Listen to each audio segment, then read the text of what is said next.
moved away from the West Coast due to ongoing concerns about labor strikes and lockouts. The East Coast gains have led to trade congestion, with vessel waiting times up in Savannah, Houston, and New York, New Jersey. But there are signs that the situation may be reaching an inflection point as consumer demand slows down. Historic import and export container processing in August pushed the Port of New York and New Jersey to the #1 spot, outpacing both the Port of Los Angeles and Long Beach. Now, this comes as the flow of trade continues to move away from the West Coast, with logistics managers worried about a labor strike or lockout. The Port of Los Angeles ranked third in the nation in August, moving 805,314 total containers. That was 37,877 less than the Port of New York and New Jersey, which moved 843,191. The Port of Long Beach came in second, moving 806,940 export and import containers. This August was the busiest in the history of the Port of New York and New Jersey, and the fourth busiest month ever. The port's 5 busiest months have all occurred in 2022. Now, the sterling's plunge comes after last week's announcement by the New York government that it would implement tax cut and investment incentives to boost growth. Critics say those economic measures will disproportionately benefit the wealthy and could see the UK take on high levels of debt at a time of rising interest rate.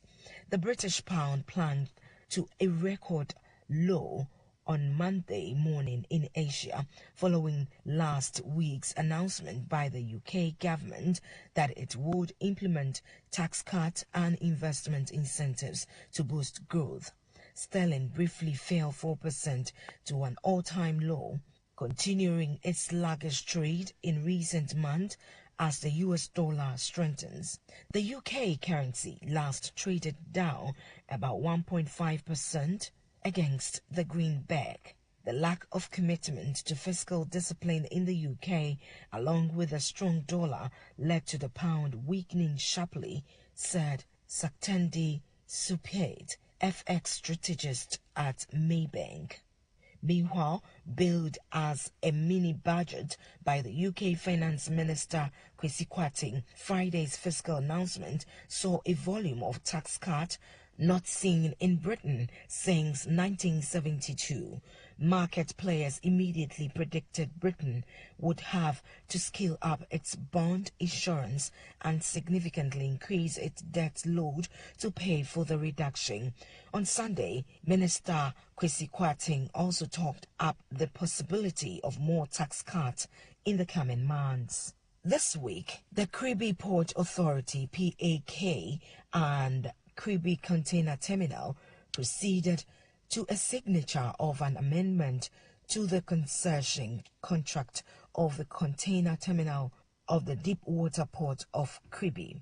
During the meeting, the parties took stock of KCT's achievement since its commissioning in 2017 and defined the financing modalities of the second phase of the Kribi Industrial Port Complex project, which will materialize at the end of the first semester of 2024 with the construction with a new 715-meter quay, a land area of more than 30 hectares, and the acquisition of 5 new quay gantries and 15 park gantries.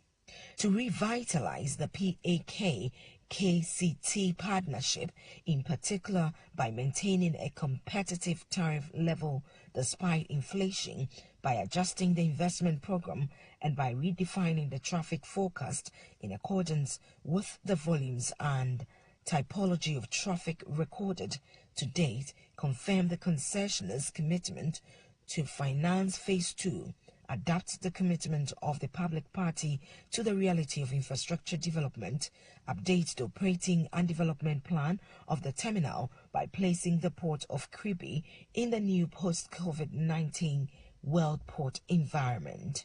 In doing this, the port of Kribi will be able to triple the capacity of the container terminal to reach the threshold of 1 million container handles and confirm its status as a reference hub for the economy of Cameroon and the sub-region.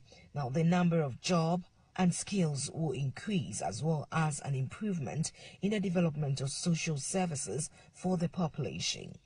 On this note, we'll wrap up this morning's edition of Maritime and Port News, proudly sponsored by the Ghana Shippers Authority. They provide you with the best in all your shipping solutions. Contact them at the Shippers House in Accra.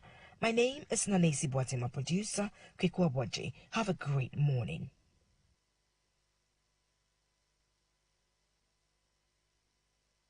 Spanish garlic mixture and then the capsules. A boy, my dear, for sending when you